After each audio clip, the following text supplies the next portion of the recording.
एक समय की बात है। एक छोटे से गांव में भगवान श्री कृष्ण का एक बहुत प्रसिद्ध मंदिर था। दूर दूर से लोग वहां अपनी मनोकामनाएं लेकर आते थे।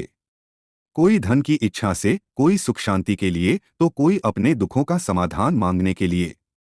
उसी मंदिर में एक सेवक रहता था। वह भगवान श्री कृष्ण का बहुत बड़ा भक्त था।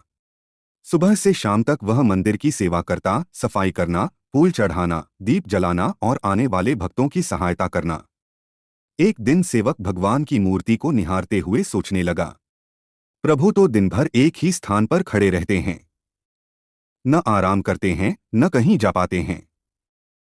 उसने हाथ जोड़कर कहा, हे प्रभु, आप तो हमेशा मूर्ति बनकर खड़े रहते हैं। एक दिन मुझे अपनी जगह खड़ा होने दीजिए और आप थोड़ा विश्राम कर आइए।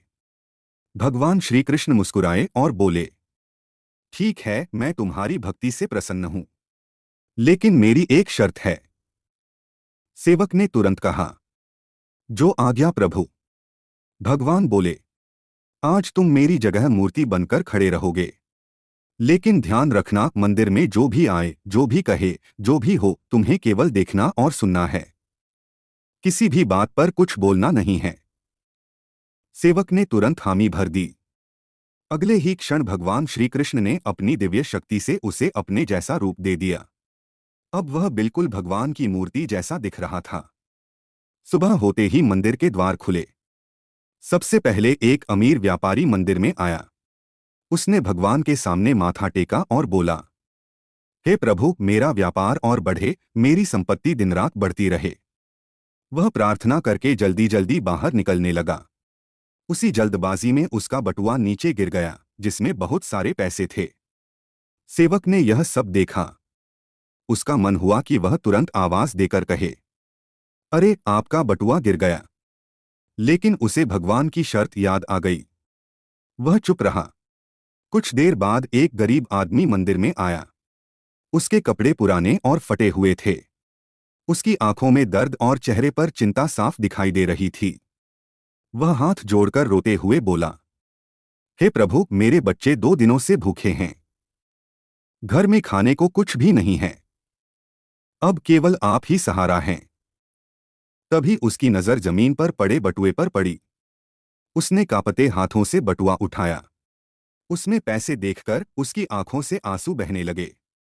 वह बोला, हे प्रभु, आपने मेरी सुन ली। आपने मेरे बच्चों के लिए भोजन भेज दिया।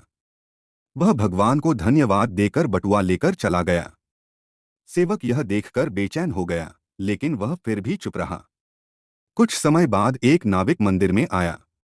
उसने भगवान के सामने हाथ जोड़कर कहा, हे प्रभु, मैं 15 दिन के समुद्री सफर पर जा रहा हूं। मेरी रक्षा करना।